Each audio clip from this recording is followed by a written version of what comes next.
La notificación de compra de la villa por $800,000 llegó al celular de mi hijo exactamente a las 10:47 de la mañana de un martes.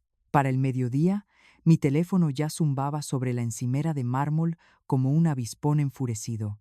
Y para la tarde yo, doña Silvia Montoya, una viuda de 64 años, a la que todos daban por terminada, era la mujer más buscada, criticada y odiada de todo mi círculo familiar. Solo hizo falta destruir las expectativas financieras de mi hijo y su adorada esposa para lograrlo. Déjenme pintarles la escena. 3 días atrás fue 15 de marzo, mi cumpleaños número 64, el mismo día en el que he nacido durante más de 6 décadas. Pero según mi hijo Bruno y su perfecta esposa Sara, de alguna manera mágica, esa fecha se les volvió a borrar del calendario. ¡Qué maldita coincidencia que mi día especial cayera justo durante su escapada anual de primavera con la madre de Sara Patricia, cuyo cumpleaños casualmente lo celebran el 12 de marzo? Me dejaron atrás como un mueble viejo que ya no combina con la decoración de sus vidas. No soy tonta. Llevo 5 años descifrando este bailecito de humillaciones disfrazadas de emergencias médicas o compromisos ineludibles. Siempre Patricia primero, siempre Patricia enferma, siempre Patricia necesitando el aire fresco para respirar mejor. Antes de continuar te pido algo sencillo. Si esta historia toca tu corazón en algún momento, suscríbete al canal. Aquí, ningún dolor se cuenta en vano. Este año, en lugar de aplicar mi rutina de madre mártir, enviando esos mensajitos patéticos para recordarles que tenía el fin de semana libre, decidí intentar algo radicalmente diferente. El silencio absoluto. Los miré empacar sus maletas de diseñador. Bruno ni siquiera me miró a los ojos cuando besó mi mejilla con frialdad. Que descanses, mamá, me dijo. Que descanses, como si mi único propósito en la vida fuera marchitarme en silencio esperando la muerte. Solo sonreí y les hice un gesto de adiós con la mano desde el pórtico. Pero por dentro la garganta se me cerró. Las manos me temblaban de rabia, no de vejez. En cuanto su camioneta desapareció al final de mi calle, me di la vuelta, cerré la puerta de golpe y tomé el teléfono. Llamé a Jennifer, la agente inmobiliaria más exclusiva de la zona. Le dije con una voz que no reconocí como mía: búscame la propiedad frente al mar más hermosa que encuentres en 80 kilómetros a la redonda. El dinero no es ningún problema. Ella guardó silencio. Pensó que esta vieja estaba perdiendo la cabeza o bromeando. Pero 4 horas después, cuando estábamos paradas en el vestíbulo de una villa contemporánea, impresionante, con ventanales de piso a techo y una terraza que te hacía sentir como si flotaras sobre el océano Pacífico, supo que hablaba, completamente en serio. Son $800,000, me advirtió ella con cautela, mirándome como si me estuviera dando una sentencia de muerte. Le respondí sin parpadear. Me la quedo. Jennifer titubeó, tragó saliva y me sugirió comentarlo con mi familia. Una carcajada amarga brotó de mi pecho. ¿Familia? ¿Qué familia? Esa palabra se había convertido en un chiste cruel. Le dije mirándola fijamente. Tengo 64 años y me la he pasado pensando en los demás durante la mayoría de ellos. Transfiere los malditos fondos mañana mismo. Para el miércoles por la tarde las escrituras ya brillaban con mi nombre, doña Silvia Montoya, propietaria única. Y para el jueves en la mañana hice lo que cualquier mujer ignorada haría: subir fotos a todas las redes sociales cuyas contraseñas aún recordaba. Publiqué la sala inmensa con vista al océano, la isla de la cocina de mármol, donde serví una copa de champaña para una sola persona, y la terraza donde disfruté mi primera cena de cumpleaños en décadas. El pie de foto fue una bofetada directa: celebración de cumpleaños en mi nuevo hogar. A veces, los mejores regalos son los que te das tú misma. No pasaron ni 5 minutos cuando la pantalla de mi celular se encendió. Bruno, 10:52 de la mañana.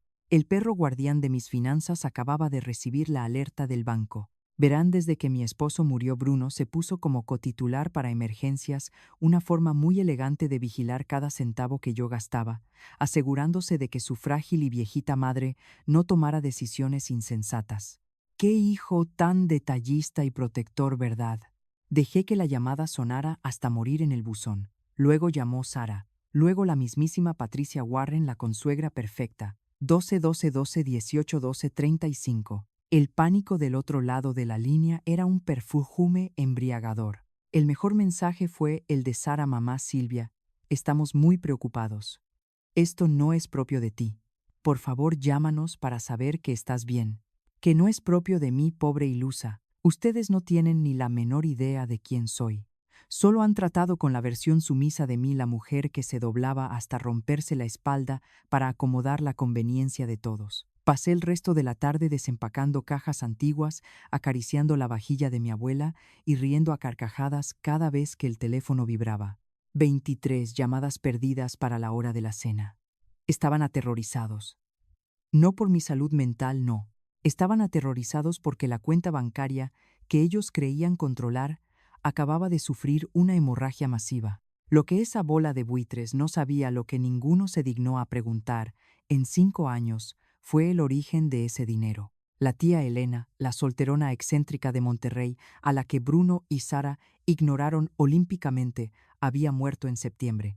Ni siquiera se dignaron asistir al funeral. Pero esa mujer que vivió bajo sus propias reglas me dejó una herencia secreta de más de $1.200.000 y una carta que me sacudió el alma. Me sirvió en bandeja de plata el poder financiero para dejar de ser un fantasma en mi propia casa. Me serví otra copa de vino tinto de mi nuevo refrigerador. Caminé hacia el ventanal sintiendo el frío de la brisa marina contra mi rostro mientras el sol se ocultaba sobre un mar que ahora me pertenecía. Mi teléfono volvió a iluminarse. Bruno otra vez. Sabía que mañana el infierno se desataría. Traerían los discursos ensayados, los folletos de los asilos y las caras de falsa preocupación. Pero esta noche, bajo el cielo estrellado del Pacífico, yo era la dueña del tablero, y el juego de la venganza apenas comenzaba. La noche en mi nueva terraza fue un bálsamo, pero el sonido de las olas chocando contra las rocas me trajo de golpe los recuerdos que había estado tragando como veneno durante 5 años. Durante 5 malditos años, mi cumpleaños había sido tratado como un estorbo, una pelusa molesta en el traje de diseñador de mi nuera. Nunca me lo dijeron a la cara, por supuesto. En las familias de buenas costumbres, el desprecio no se grita, se susurra a través de excusas impecables y agendas convenientemente ocupadas. Patricia Warren supuestamente se había caído y roto la cadera apenas 3 días antes de mi festejo. Bruno me llamó con esa voz de mártir ensayada: «Mamá, tenemos que correr a Hermosillo. Patricia no puede ni caminar. Es una emergencia, ¿lo entiendes, verdad?» Yo asentí tragándome el nudo en la garganta. Pero qué casualidad que esa cadera rota sanara por arte de magia justo para ir de compras a Texas 2 semanas después. El segundo año el guión fue exactamente el mismo, pero cambiaron la enfermedad. Un episodio cardíaco que curiosamente terminó siendo solo ansiedad por tomar demasiados expresos dobles en su club de canasta. Pero uno no sabe eso cuando recibe la llamada de pánico de su único hijo, ¿verdad? Allá fueron de nuevo volando a Hermosillo, dejándome sola en mi comedor oscuro con un pastelito de supermercado que sabía a polvo y la falsa promesa de que pronto lo compensarían. El pronto nunca llegó. Pasó la Semana Santa, llegó la limpieza de primavera y de repente mi cumpleaños simplemente había sido borrado del historial familiar. Me encogí, me hice pequeña para no incomodar, creyendo erróneamente que el amor de madre consistía en soportar la indiferencia con una sonrisa estoica. Me sentaba en el borde de mi cama mirando la foto de mi difunto esposo, preguntándome qué había hecho mal para merecer el abandono. Si alguna vez te has sentido invisible dentro de tu propia familia, si has servido la mesa para todos y al final te has quedado comiendo las sobras en un rincón oscuro, quédate conmigo y suscríbete. ¿Desde dónde me estás escuchando ahora? ¿También sientes que tu voz es silenciada en tu propia casa? Porque yo viví en ese silencio sepulcral durante los años 3 y 4. El mismo patrón enfermizo, las mismas emergencias prefabricadas de la consuegra de cristal. Yo era la mujer que había manejado la administración de una empresa por 3 décadas, pero frente a ellos permitía que me trataran como a una anciana senil que debía conformarse con las migajas de su atención. «Mamá, no seas egoísta. Patricia está sola», me reprochaba Bruno, cuando yo intentaba sugerir una comida tranquila. Egoísta. Esa palabra se clavaba en mi pecho como un picahielos. Yo, que vendí mis joyas para pagar su maestría, era la egoísta. Pero fue el 5.º año el que me arrancó la venda de los ojos con la violencia de un latigazo.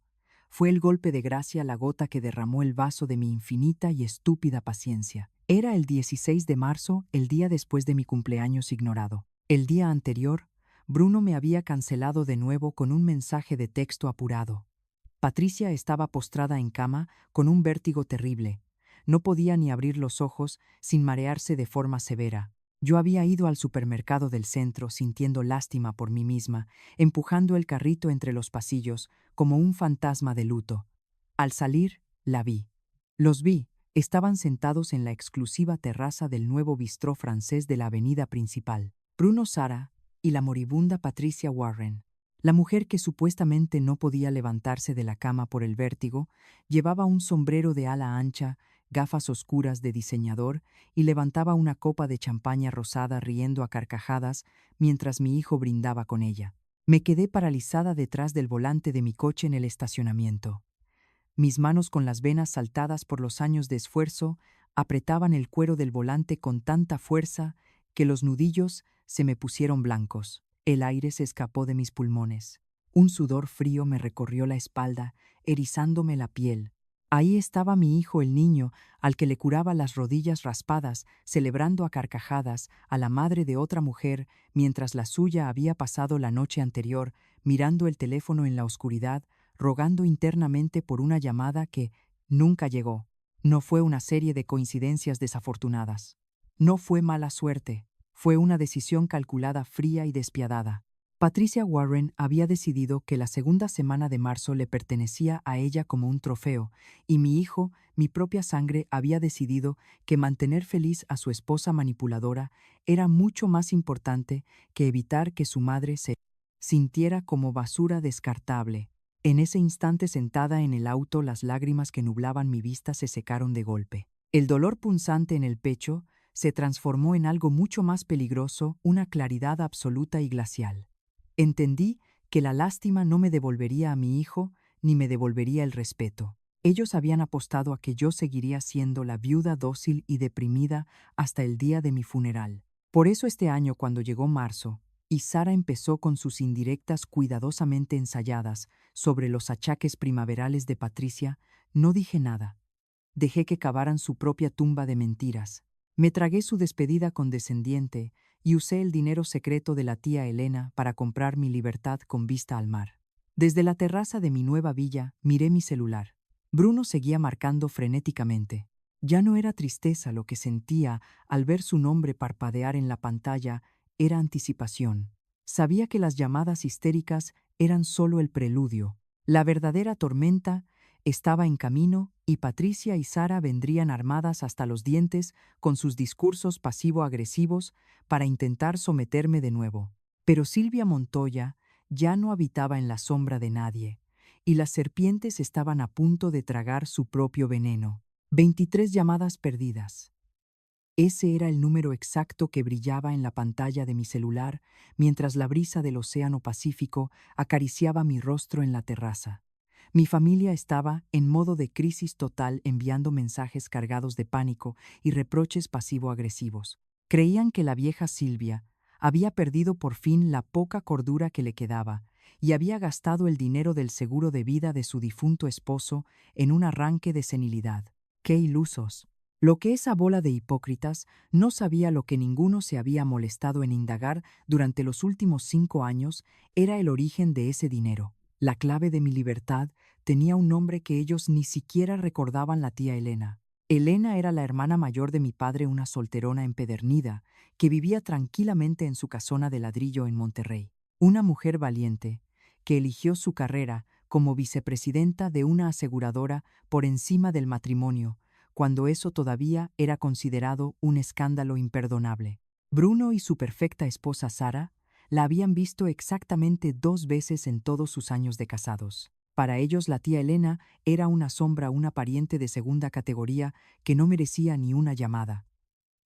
Cuando le diagnosticaron cáncer de páncreas el mayo pasado, yo fui la única que viajó a Monterrey. Yo fui quien se sentó con ella en las agotadoras sesiones de quimioterapia y quien sostuvo su mano marchita cuando dio su último suspiro un martes por la mañana. ¿Y dónde estaba mi devoto hijo y su adorada esposa el día del funeral en septiembre? Estaban en un viaje de cata de vinos en Napa.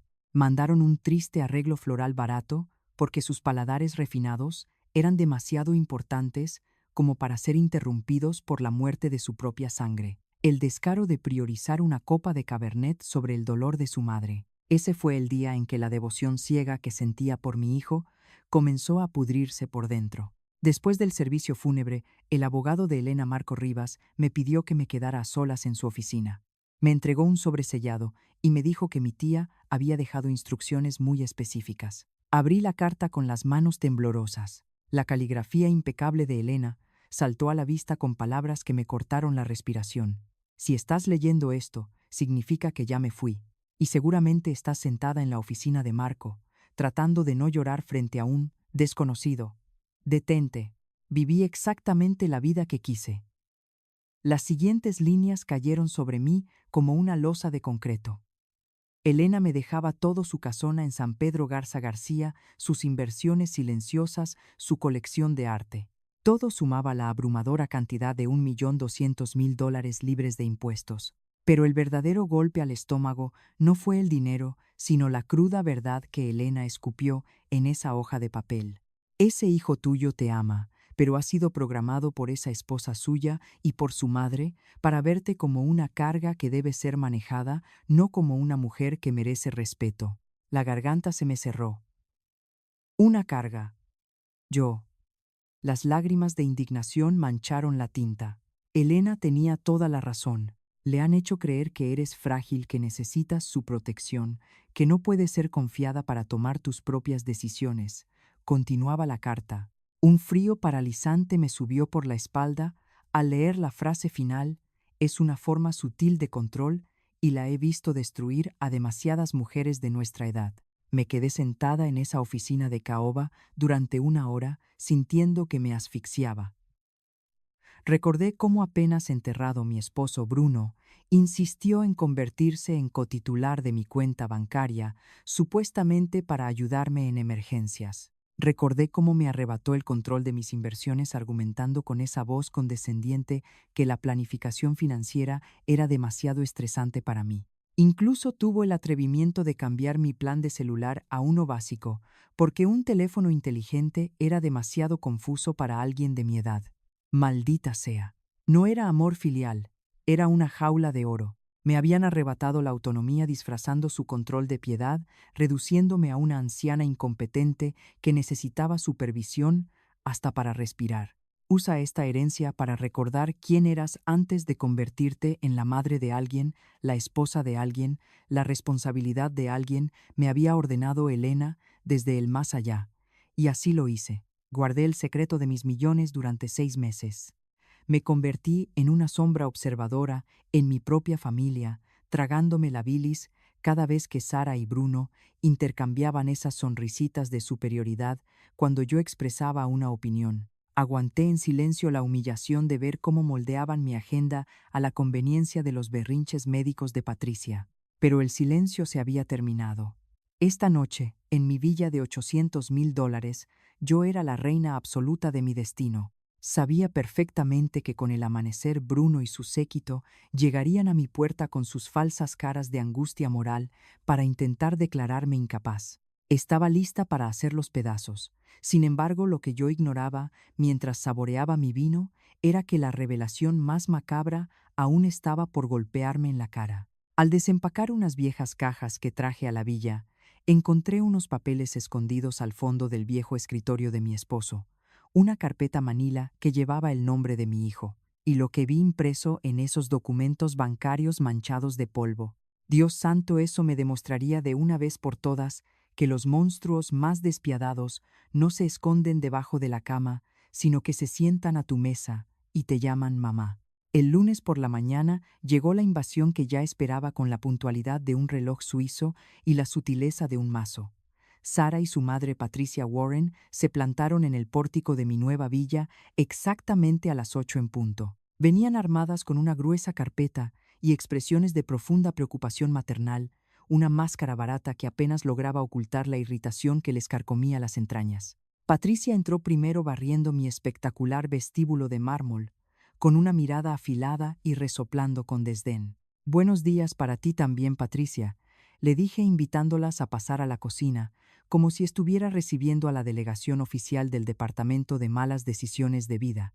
Mientras yo preparaba el café, los ojos de buitre de mi consuegra ya estaban catalogando los electrodomésticos importados y la vista infinita al mar calculando con amargura cuánto dinero se les había escapado de las garras. Patricia se acomodó en la isla de mi cocina, cruzando las manos como si fuera la jueza suprema de mi propio tribunal. Necesitamos hablar de tus patrones preocupantes de comportamiento. Silvia soltó con ese tono condescendiente que usan con los niños pequeños, mientras abría su ridícula carpeta. Empezó a sacar trípticos brillantes de lugares con nombres espantosos y fotografías de ancianos canosos jugando dominó y haciendo yoga suave en sillas. Vivienda guiada, lo llamó con el descaro tatuado en la frente. Por poco escupo el café caliente directo en su blusa de seda. Así le decían ahora a los asilos. Sentí que la sangre me hervía a borbotones. Su sonrisa falsa se tensó cuando le solté mi respuesta, como un latigazo en pleno rostro. Tengo un posgrado, 30 años de experiencia en negocios y más dinero del que la mayoría puede soñar. No necesito que mi consuegra se ponga a investigar mis opciones de vivienda. Al ver que su madre perdía terreno, Sara intentó jugar el papel de la policía buena usando ese tono meloso y suplicante que siempre me revolvía el estómago. Mamá Silvia, las familias toman decisiones juntas, consideran los sentimientos de los demás. No simplemente desaparecen para comprar propiedades de $1.000.000. Le clavé la mirada tan fría que podría haber congelado el mar allá afuera. Cuando tú y Bruno compraron su casa, me pidieron permiso a mí, Sara. Balbuceó nerviosa que eso era diferente, que ellos buscaban estabilidad en mí. La farsa colapsó por completo cuando Patricia perdió los estribos golpeando la mesa y acusándome de ser una adolescente rebelde por gastar mi propio dinero de forma irresponsable. Esa mujer sentada en la comodidad de mi casa de $800.000 me estaba llamando irresponsable. Ya veo, dije con una frialdad que hasta a mí me asustó. Esto no se trata de mi seguridad ni de mi bienestar, se trata de su comodidad. Se trata de que no soportan no poder predecir mi rol en sus vidas para seguir usándome a su antojo. Recogieron sus panfletos humilladas y enfurecidas. Antes de salir, Patricia lanzó su última amenaza venenosa. Cuando la soledad te afecte, no esperes que la familia venga a recoger los pedazos. Ni lo soñaría, Patricia, le respondí, cerrándoles la pesada puerta de roble en las narices. Me quedé sola con la respiración agitada y el corazón latiendo desbocado.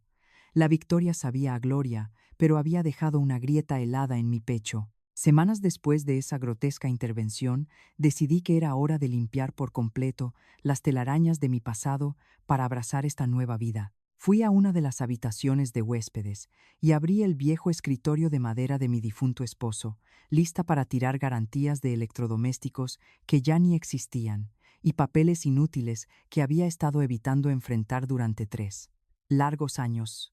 Pero allí, escondida al fondo de un cajón trabado, encontré una carpeta manila desgastada. La pestaña de la carpeta, escrita con la cuidadosa caligrafía de mi marido, decía algo que me paralizó la respiración: Bruno privado. Al abrirla, el mundo entero dejó de girar sobre su eje. Adentro había estados de cuenta bancarios, solicitudes de préstamos y decenas de notificaciones de cobro urgentes. Mi hijo, el responsable administrador, que tanto se preocupaba por mis finanzas, tenía $80.000 en deudas de tarjetas de crédito. Su hipoteca llevaba 3 meses de retraso, pero lo que me hizo soltar un grito ahogado, lo que hizo que la habitación entera diera vueltas, sumiéndome en un vértigo nauseabundo, fue un contrato de una segunda hipoteca. Miré la última página con las manos temblando de forma incontrolable. Ahí estaba mi firma estampada como aval. Una falsificación burda, descarada y criminal en documentos fechados apenas 2 meses después del funeral de su padre. Mi propia sangre había cometido un fraude contra mí. Había usado mi nombre a mis espaldas, pisoteando mi confianza mientras llorábamos al mismo muerto. Caí de rodillas sobre la alfombra, abrazando esos papeles traicioneros como si estuvieran en llamas. El Bruno, que yo creía conocer, era prudente, un hombre de bien que había heredado la sensatez financiera de su padre.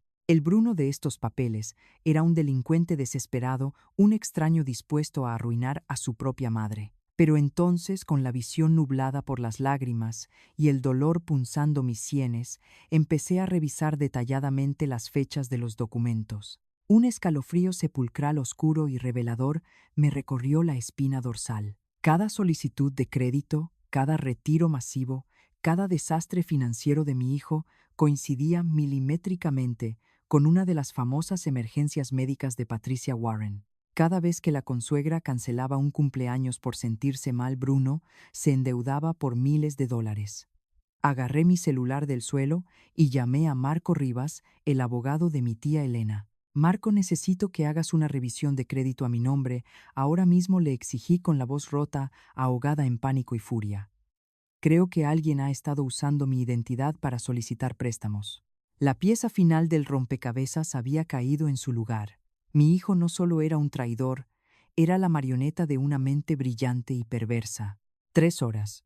Ese fue el tiempo exacto que tardó el abogado Marco Rivas en devolverme la llamada para confirmar que mi vida entera había sido un teatro de títeres manipulado por hilos manchados de codicia. Mi historial crediticio, que había cuidado religiosamente durante 4 décadas, estaba en ruinas.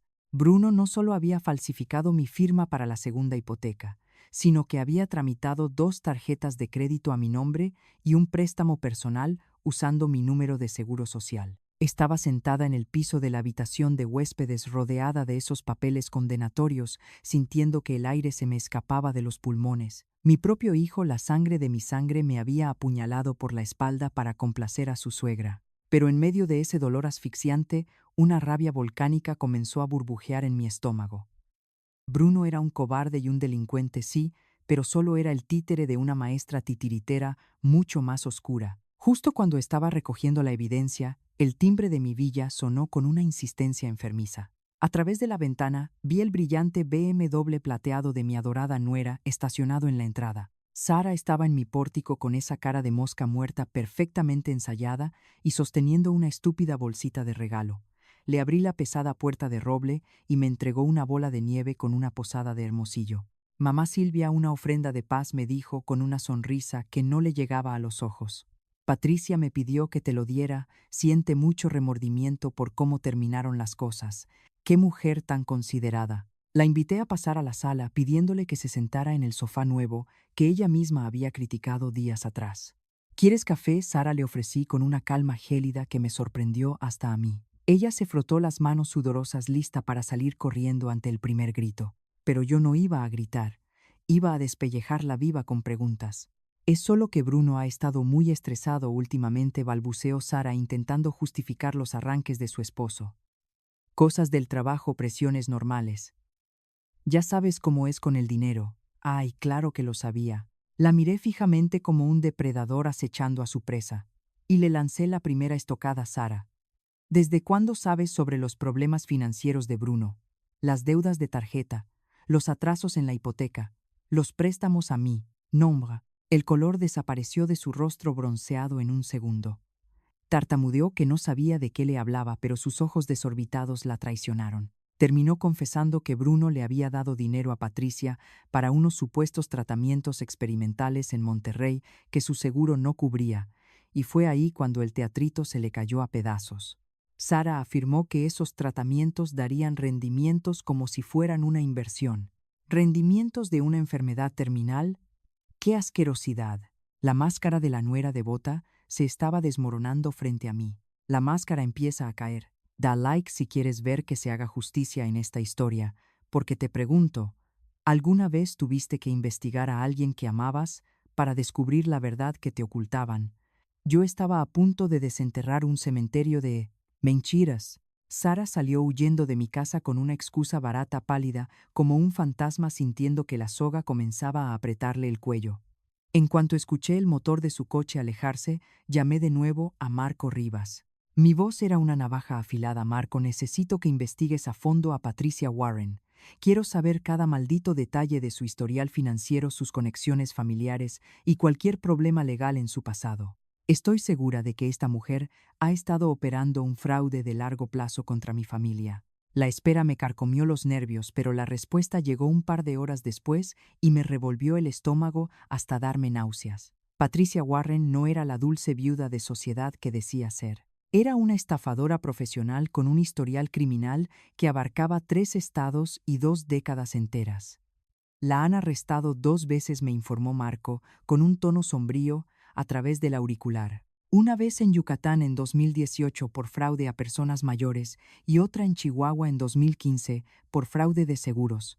Ambas veces logró evadir la cárcel por falta de pruebas o por llegar a acuerdos sucios. El método de esta sanguijuela siempre era idéntico: infiltrarse en la vida de familias ricas, con padres mayores, posicionarse como una figura materna o una amiga indispensable, y luego inventar crisis médicas que requerían inyecciones de efectivo urgentes y cuantiosas.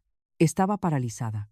Mi hijo no había sido elegido al azar, había sido casado con precisión quirúrgica. Patricia llevaba 4 años drenando sistemáticamente los recursos de Bruno, coincidiendo exactamente cada supuesta emergencia médica con los préstamos fraudulentos que mi hijo sacaba a mi nombre. Le había robado más de $80,000 a base de puro chantaje emocional. Pero el golpe final, la estocada que me dejó sin aliento y que hizo que la habitación entera diera vueltas, fue la última revelación de Marco. Silvia, me dijo haciendo una pausa pesada que me heló la sangre, hay algo más que debes saber. Patricia Warren no trabaja sola. Tiene un socio, alguien desde adentro, que le ayuda a estudiar a las familias objetivo, alguien con acceso íntimo a su información personal y dinámica familiar. Mi mente voló de inmediato a la mujer del BMW plateado. La traición tenía una profundidad abismal, y la verdadera guerra apenas estaba por estallar. El teléfono sonó con la urgencia de una alarma sísmica, interrumpiendo el torbellino de mis pensamientos. El nombre de Bruno parpadeaba en la pantalla. Mamá, necesito hablar contigo. ¿Puedes venir? Es importante, me suplicó con una voz tan quebrada y lúgubre que apenas logré reconocerlo. Me pidió que no llevara a nadie, sonando como un animal acorralado. 20 minutos después estaba parada en su sala viendo a mi hijo, convertido en un completo guiñapo humano. Parecía haber envejecido 10 años en una sola noche de tormento. Mamá, tengo que decirte algo y me vas a odiar, balbuceó, dejándose caer pesadamente en el sofá, como si los huesos ya no le sostuvieran el alma. He estado tomando dinero de tus cuentas, falsificando tu firma. Como $80,000 en total. Sentí que la sangre se me convertía en plomo fundido. Mi propio hijo, el niño al que le enseñé a caminar, me había estado robando a manos llenas para pagarle supuestos tratamientos experimentales a la sanguijuela de su suegra. Quise abofetearlo, quise gritarle que era un idiota de capirote por dejarse exprimir así, pero en lugar de eso le dejé caer la guillotina de la verdad. Patricia Wells no es quien dice ser Bruno. Le solté de golpe todo el historial criminal que el abogado Marco Rivas había desenterrado: las identidades falsas, las estafas, el patrón asqueroso de manipular familias adineradas para chuparles la vida. Él me miraba con los ojos desorbitados, negando con la cabeza en un trance de negación absoluta. Eso es imposible. Ella nos presentó a Sara y a mí, susurró aferrándose ciegamente a su mentira de cuento de hadas. Y ahí fue cuando el rompecabezas hizo un clic espeluznante en mi cabeza. Le pregunté dónde los había presentado. En una conferencia para asesores financieros, contestó. Le exigí que hiciera memoria de las fechas. ¿Conociste a Sara antes o después del diagnóstico de tu papá?, le pregunté. Justo antes, respondió, y el estómago se me revolvió con una violencia atroz. Esas víboras no habían tropezado con nosotros por obra de la casualidad. Patricia había estudiado a nuestra familia. Sabía perfectamente que mi esposo iba a morir, que yo heredaría una fortuna, y que Bruno sería el blanco perfecto, blando y manipulable para acceder a mis cuentas. Bruno empezó a temblar como una hoja. Sara no sabe nada. Ella no puede saber. Ella quiere a Patricia de verdad, chilló, tratando desesperadamente de defender la inocencia de su mujercita. Como si el mismísimo diablo quisiera burlarse de nosotros, la puerta principal se abrió de golpe en ese preciso instante. Entró Sara cargando bolsas de compras y exhibiendo una sonrisa brillante y plástica que no le llegaba ni a la nariz. Mamá Thompson, no sabía que estabas aquí. Qué gusto, dijo, pero sus ojos delataban un nerviosismo brutal más alterada de lo que cualquier persona estaría al ver a su suegra sin avisar. La encaré con una sonrisa de hielo, mencionando casualmente los enormes gastos médicos de Patricia para ver cómo reaccionaba. La muy mosca muerta empezó a tartamudear excusas baratas. Le pregunté el nombre de los doctores en Monterrey. Patricia maneja sola casi todas sus citas, evadió sudando frío bajo mi mirada de inquisidor. Cada respuesta suya era vaga, escurridiza, diseñada para cerrar la conversación. La tensión en la sala era tan espesa que sentía que me ahogaba. Esa mujer estaba mintiendo con todos los dientes. Esa misma noche, impulsada por un insomnio cargado de adrenalina, me puse a escudriñar las redes sociales de Sara con la meticulosidad de un detective forense. Descubrí que las fechas de su idílica historia de amor con Bruno eran una farsa monumental. Las fotos no cuadraban con la conferencia donde supuestamente se habían conocido. Pero el verdadero terror, el que te hiela los huesos, llamó a mi puerta a las 11:30 de la noche. Mi sistema de seguridad me alertó de un intruso en mi propiedad. Al asomarme por la ventana, vi el coche de Sara estacionado al pie de mi camino. La observé desde la absoluta oscuridad de mi sala, mientras la muy descarada intentaba forzar la puerta corrediza que daba a mi cocina. Mi propia nuera, merodeando en las sombras de mi casa, como una vil rata de alcantarilla, en plena madrugada. Al no poder abrir, sacó su teléfono, hizo una llamada con evidente frustración y se largó en la oscuridad. A la mañana siguiente, no me tembló el pulso para llamar a mi abogado. Marco, necesito que investigues a Sara Valverde hasta por debajo de las piedras. Las horas pasaron con la lentitud agónica de una tortura medieval. Cuando Marco me regresó la llamada, sus palabras me cayeron como ácido sulfúrico en pleno rostro. El título universitario que Sara le había presumido a Bruno era tan falso como sus sonrisas. Su historial laboral completamente inventado. Pero la joya de la corona, la revelación que hizo que el mundo entero se inclinara a mis pies y el estómago se me hiciera un nudo indescifrable, fue su verdadera identidad. Silvia, me dijo Marco, con voz fúnebre, creo que tu nuera es la hija de Patricia Warren. El aire me abandonó de golpe. Patricia Warren tenía una hija llamada Sara Warren, nacida en 1985, y la descripción encajaba a la perfección. Madre e hija, un equipo letal de depredadoras profesionales que habían estado desplumando a mi hijo comiendo en mi mesa y durmiendo bajo nuestro techo durante años. El teléfono volvió a sonar rompiendo el silencio sepulcral de mi villa. Era Bruno llorando con un desespero que me partió el alma en dos. Mamá, algo está mal. Sara salió temprano esta mañana y no ha regresado. Encontré unos papeles en el cajón de su cómoda. Volé de regreso a su casa rompiendo todos los límites de velocidad. Me recibió en la puerta con los ojos hinchados y una carpeta manila temblando entre sus manos. Adentro había un registro asquerosamente meticuloso de todos nuestros bienes familiares, hábitos, cuentas y vulnerabilidades. Y en medio de esa basura, una carta escrita a mano que era la confesión pura de su maldad. Mamá, la situación con los Thompson está funcionando mejor de lo que planeamos. La herencia de la tía fue más grande de lo que estimamos. Si logramos acceder a esos fondos, este será nuestro golpe más grande. Bruno arrugó la carta con furia y la estrelló contra la pared. Nunca me quiso, ¿verdad? Todo nuestro matrimonio fue una mentira. Sollozó completamente destrozado, dándose cuenta de que la mujer de su vida era solo su verdugo. Le puse una mano firme en el hombro, sintiendo que de las cenizas de todo mi dolor nacía una loba de hierro, dispuesta a defender lo suyo.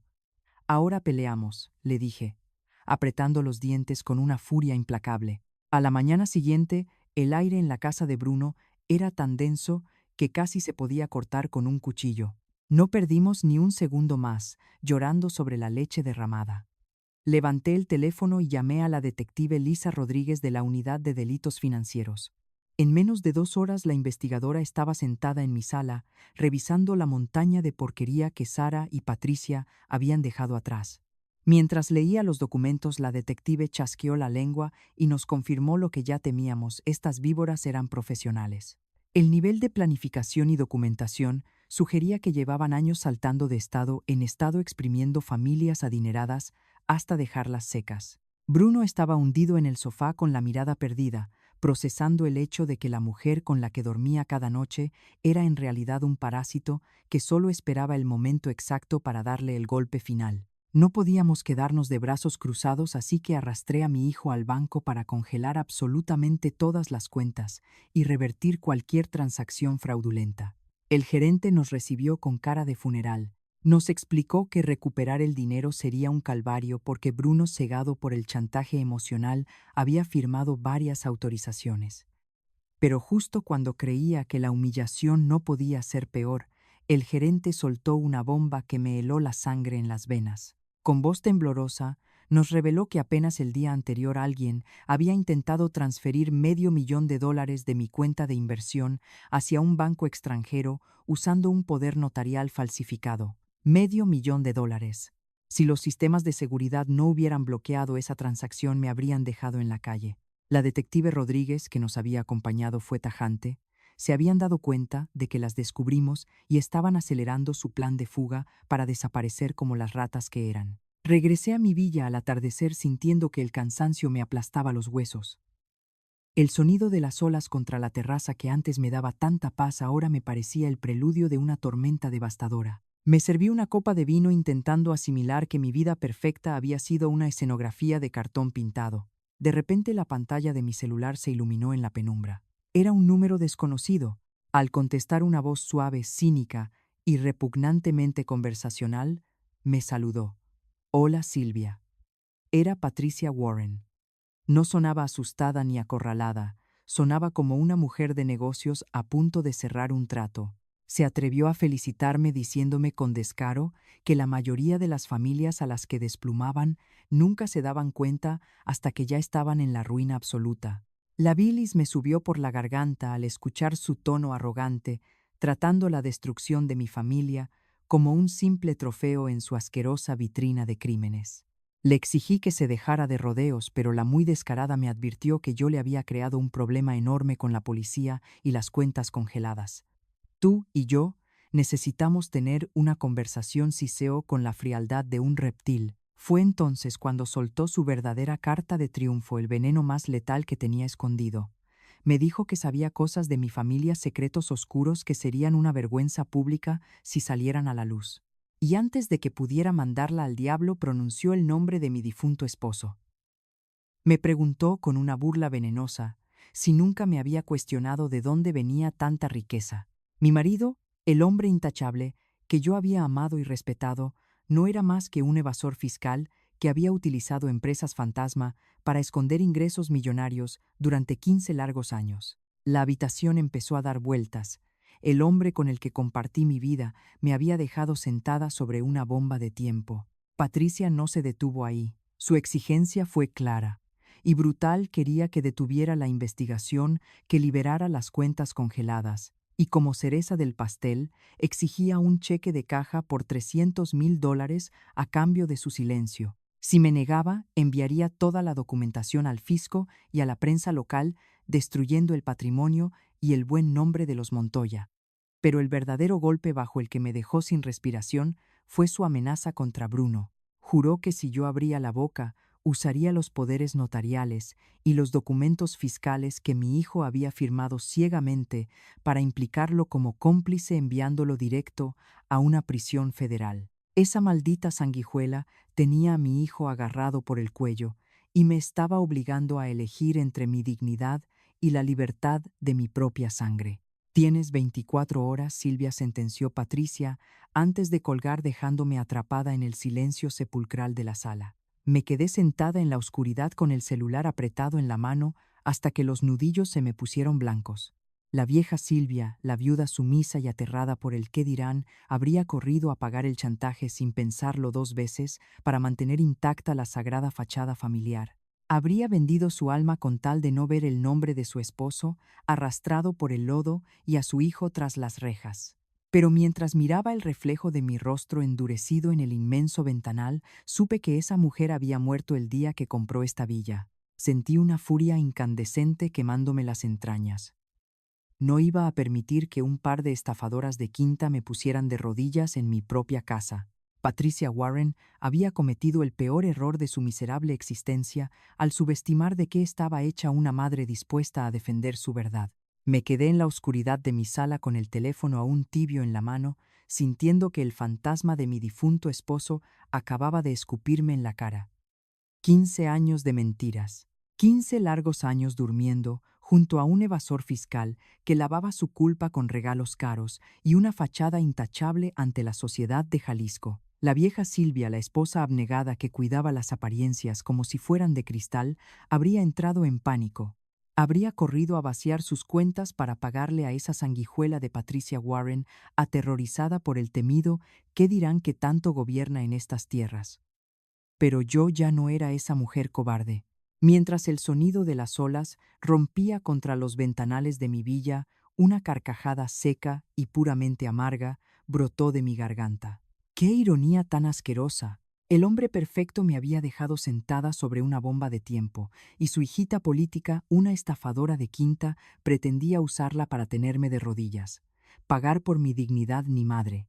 No iba a permitir que una delincuente barata me pusiera precio a estas alturas de mi vida. A la mañana siguiente, con los primeros rayos del sol pintando el Pacífico de un naranja violento, tomé mi celular con una decisión inquebrantable. No llamé a mi banco para suplicar favores. Llamé directamente a la detective Lisa Rodríguez de la Unidad de Delitos Financieros en Veracruz. Le solté la bomba sin anestesia alguna. Detective, acabo de recibir una demanda de extorsión directa de parte de Patricia Warren. Y creo que es hora de ponerles una maldita trampa. Le expliqué con una frialdad que me asombró a mí misma todos los negocios sucios de mi difunto esposo. Las empresas fantasma, el lavado de dinero a espaldas mías, la evasión de impuestos al SAT. Confesar los crímenes del padre de mi hijo era como tragar vidrios rotos, un ardor que me quemaba el esófago, pero la sensación de liberación era jodidamente embriagadora. La investigadora, atónita ante mi franqueza, armó un operativo de vigilancia en cuestión de horas, rastreando los posibles puntos donde Patricia intentaría cobrar su extorsión. Estábamos listas para grabar su sentencia de muerte legal, pero antes tenía que enfrentar el trago más amargo de todos. Tenía que mirar a los ojos a mi hijo y destruir en 1000 pedazos la imagen inmaculada que tenía de su padre. Cuando Bruno llegó a mi casa arrastrando los pies como un alma en pena, lo hice sentarse en la terraza lejos del ruido, donde solo el mar pudiera escuchar nuestra miseria. La luz de la tarde le daba de lleno en ese rostro demacrado por la traición de la víbora de Sara. Lo miré fijo y le dejé caer la verdad sin suavizar los bordes. Le hablé de la cobardía de su padre, de las cuentas ocultas y del pánico paralizante que lo carcomió en sus últimos años de vida por el terror de que el fisco le cayera encima. Bruno se quedó lívido como si le hubieran sacado todo el oxígeno del cuerpo de un solo golpe. Me reclamó con la voz rota, acusándome con los ojos llenos de lágrimas de haber encubierto a un delincuente de cuello blanco. Le contesté con el alma en la mano y el orgullo herido que yo había firmado documentos ciegamente, sin entender su propósito exactamente igual que él lo había hecho al dejarse engatusar por las faldas de Sara. «Vamos a ir a prisión, mamá», me gritó con el terror, desbordándose por sus poros al darse cuenta de que las garras de Patricia no solo buscaban arrebatarnos el dinero, sino arrastrarnos a la ruina y la cárcel.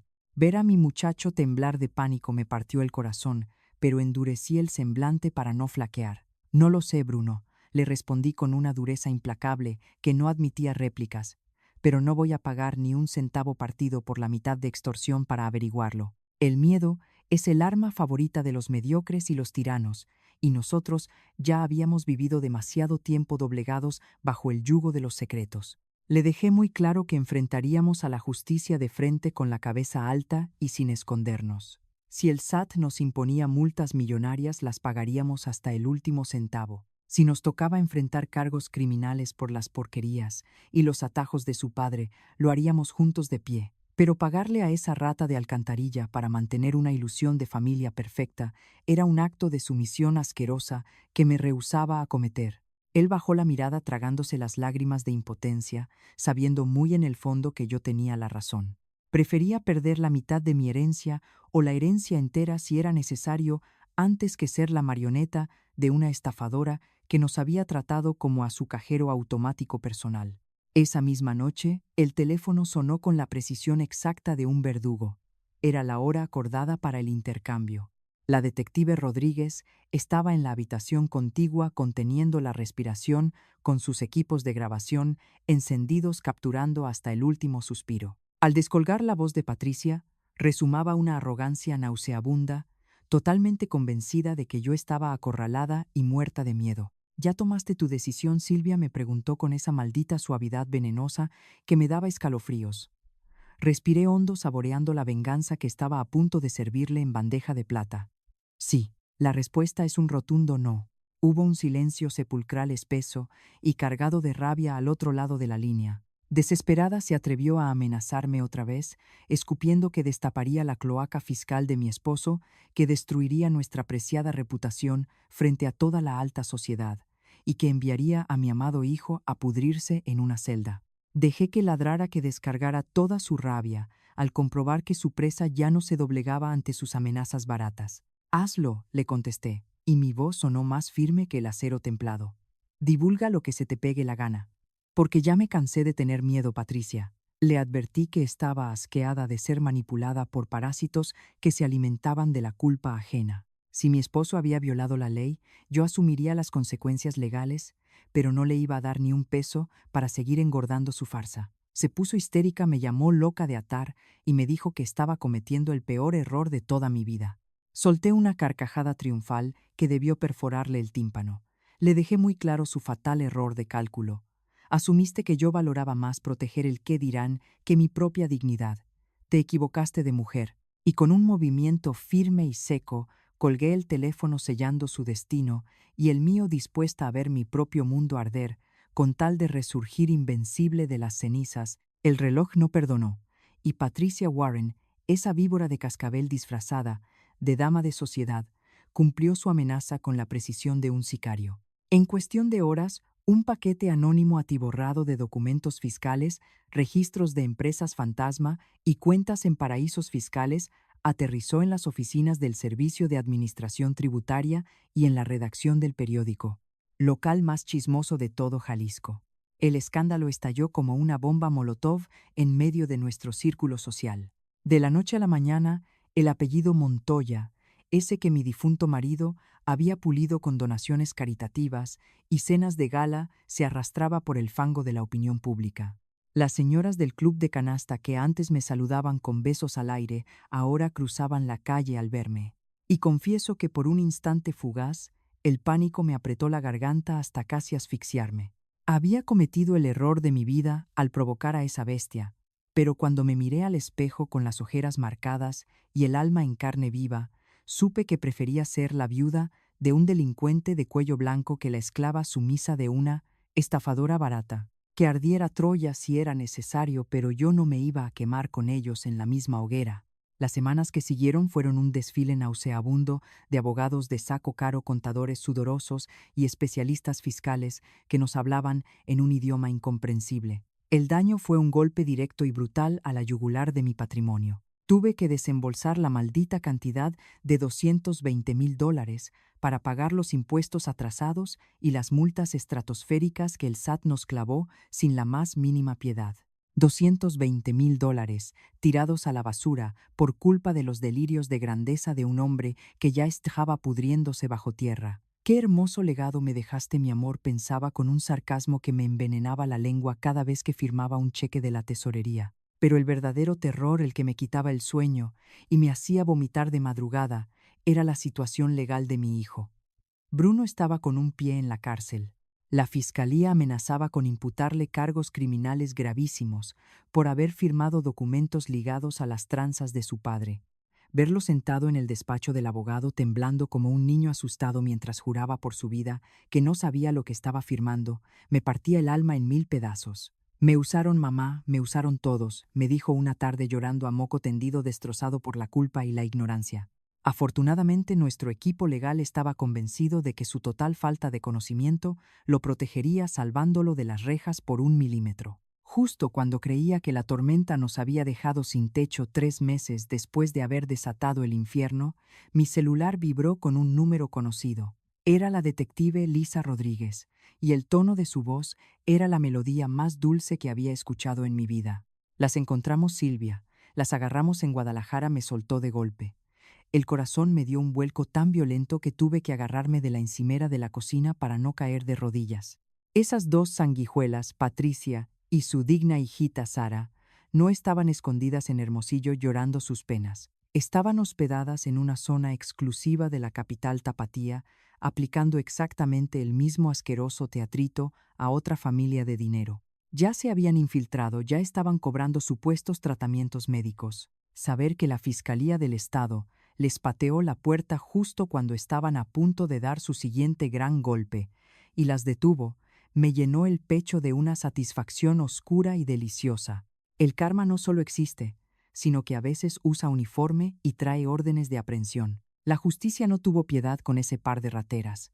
Fueron imputadas por fraude electrónico, robo de identidad, extorsión y conspiración. Si el juez hacía bien su trabajo, esas dos iban a envejecer tragando comida de prisión, enfrentando años y años tras las rejas. La detective me confirmó que lograron congelar algunas de sus cuentas ocultas, recuperando alrededor de $150,000. No era todo lo que le habían exprimido a mi muchacho, claro está, pero era un botín arrancado directamente de las garras de esas arpías. Mientras Patricia y Sara se pudrían en una celda preventiva peleando contra su extradición y suplicando fianzas que nadie les iba a pagar. Bruno movió sus piezas con una frialdad que me enorgulleció. El divorcio se finalizó en un abrir y cerrar de ojos, sin ninguna oposición, porque obviamente la princesita Sara no podía presentarse a las audiencias de la corte desde el penal. Cuando mi hijo recibió el acta de divorcio, me miró a los ojos y con una mezcla de amargura y un alivio inmenso, sentenció: «Se acabó, mamá. Estoy quebrado, me dejaron en la ruina, pero por primera vez en mi vida no soy el esclavo de nadie». Bruno vendió esa casa pretenciosa en la ciudad, la misma que estaba infestada con el perfume barato de Sara y con los recuerdos tóxicos de un matrimonio construido sobre cimientos de estiércol. Liquidó lo que pudo de sus deudas, se tragó su orgullo herido y compró un lugar mucho más pequeño, pero estratégicamente cerca de mi villa, frente al mar. Lo había perdido todos sus ahorros, su historial crediticio y su inocencia de cristal, pero en el proceso el dolor lo despabiló de un bofetón rotundo. El espejismo del matrimonio perfecto se había esfumado dejando en su lugar a un hombre real con cicatrices, pero despierto a la realidad. Y yo me quedé aquí reinando en mi propiedad frente al Pacífico. Pagué un precio altísimo, derramé lágrimas de sangre y limpié la mugre de 2 generaciones, pero al final del día las rejas se cerraron para las verdaderas culpables y mi dignidad quedó intacta. El aire salado nunca había sabido tan a victoria. Ha pasado exactamente un año desde que el sonido de una notificación bancaria por $800,000 dinamitó los cimientos de mi falsa vida perfecta. Hoy me despierto cada mañana en mi inmensa recámara principal, sintiendo la brisa salada del Océano Pacífico acariciarme el rostro y no puedo evitar sonreír al contemplar las cenizas del imperio de mentiras que dejé atrás. Patricia y Sara Warren, esas dos sanguijuelas vestidas de seda, ahora pudren su arrogancia en una prisión federal, intercambiando sus bolsos de diseñador por uniformes naranjas ásperos. Pensaron que mi generosidad era un síntoma inequívoco de estupidez senil. Me subestimaron con una soberbia tan asquerosa que resulta cómica. Creyeron que podían masticarme lentamente, tragar mi patrimonio y luego escupir mis huesos en algún asilo de mala muerte, pero terminaron atragantándose irremediablemente con el veneno de mi furia. No hay nada más peligroso que una mujer que ha decidido dejar de ser invisible. El camino hacia esta paz no fue un paseo dominical. Estuvo pavimentado con humillaciones, deudas fiscales y el desentierro de la basura de mi difunto marido. Su fantasma ya no me atormenta, aunque sus pecados financieros me costaron una fortuna que tuve que pagarle al fisco con los dientes apretados. La herida más profunda, sin embargo, fue la de mi hijo. Bruno y yo tuvimos una última conversación brutal en esta misma terraza, una de esas pláticas que te arrancan la piel a tiras. Lloró amargamente golpeando la mesa y reprochándose haber sido tan patéticamente ciego. Fui un imbécil, mamá. Un puto imbécil que vendió a su propia madre por un espejismo de familia feliz, me confesó con el alma hecha pedazos y la voz ahogada en vergüenza. Le contesté mirándolo directo a los ojos que la estupidez se cura a base de golpes duros, pero la maldad incrustada en el ADN de esas dos perras no tiene remedio alguno. Le tomó meses enteros quitarse de encima el hedor a manipulación que Sara le había dejado impregnado en el cerebro. Hoy Bruno vive en un departamento minúsculo y modesto a unos 15 minutos de mi villa. Ya no hay relojes suizos ni camionetas de lujo, ni la estúpida necesidad de aparentar frente a una sociedad de plástico. Nos vemos 2 veces por semana y por primera vez en sus 38 años de vida estamos construyendo una relación cimentada en la honestidad brutal, sin intermediarios, sin condescendencia y sin tratarme como si yo fuera una anciana decrépita que necesita ser administrada. Ellas me enseñaron la lección más repulsiva pero vital de toda mi existencia, que aquellos que duermen bajo tu propio techo, los que te abrazan y te llaman familia, pueden ser los parásitos más letales. Patricia me demostró de la peor manera que el amor para los sociópatas no es más que una simple oportunidad de saqueo a largo plazo. Ahora tengo 65 años y me niego rotundamente a pedir perdón por respirar. Conservé esta inmensa propiedad frente al mar no porque necesitara tanto espacio para una sola persona, sino porque se ha convertido en mi monumento personal a la rebelión. Es el símbolo físico del momento exacto en que dejé de disculparme por ocupar un lugar en mi propia vida. He comenzado a viajar por el mundo sin rendirle cuentas a nadie, tomo clases de arte donde me ensucio las manos de pintura y he forjado amistades reales que me ven como Silvia Montoya. No como la madre asfixiante de alguien, ni la viuda ingenua de alguien, ni mucho menos la carga financiera de alguien. Hace unos días el destino me regaló el último y más patético giro de esta historia. Me llegó una carta arrugada enviada desde el mismísimo penal de máxima seguridad. Era de mi ex nuera Sara. La muy descarada me escribía rogando mi perdón divino, jurando por Dios que su madre la había obligado a cometer todos esos fraudes bajo amenaza de muerte. Y en un acto de cinismo que casi me hace aplaudir, me pedía dinero para comprar cosas básicas en la cantina de la cárcel. No me abandones, mamá Silvia, decía la nota manchada de lágrimas falsas. Arrugué esa porquería de papel con un placer indescriptible y la arrojé directo a las llamas de mi chimenea, viendo cómo sus ruegos se convertían en cenizas negras. Que se pudra en ese infierno de concreto. La empatía es un regalo que le reservo estrictamente a los seres humanos, no a las víboras que intentaron arrancarme la cabeza mientras yo dormía. Al final de este largo y tormentoso viaje, he comprendido que la dignidad no es un artículo de lujo que se compra con la herencia de una tía millonaria, ni es un escudo que se protege bajando la cabeza para evitar los conflictos familiares. La dignidad es algo que se reclama a gritos adentelladas si es necesario cuando te niegas en rotundo a permitir que otros definan tu valor, tus capacidades o el rumbo de tus decisiones. A veces la venganza más exquisita y destructiva no es desquitarte rebajándote al nivel de tus verdugos. A veces la mejor venganza es simplemente negarte a seguir siendo pequeña en un mundo que insiste patológicamente en encogerte hasta hacerte desaparecer.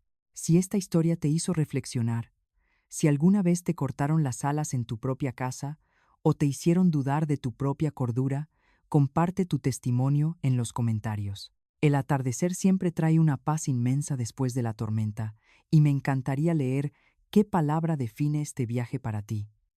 Tu voz importa, es poderosa, y ningún silencio impuesto debe ser eterno. El contenido que acabas de leer o escuchar es una obra de ficción creada con fines estrictamente de entretenimiento. Los personajes, lugares y eventos descritos son producto de la imaginación, y cualquier parecido con la realidad es pura coincidencia. Sin embargo, los temas oscuros que se abordan en esta historia, tales como el fraude, la manipulación psicológica, el robo de identidad y el abuso financiero y emocional hacia personas mayores, son problemas graves y muy reales en nuestra sociedad.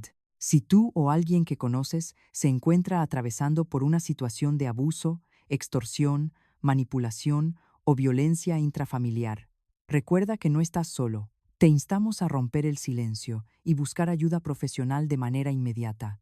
Acércate a las autoridades competentes de tu localidad, a instituciones de apoyo social, o confía en personas cercanas y seguras para recibir el respaldo legal y psicológico necesario. El abuso en cualquiera de sus formas nunca debe ser tolerado, justificado ni normalizado.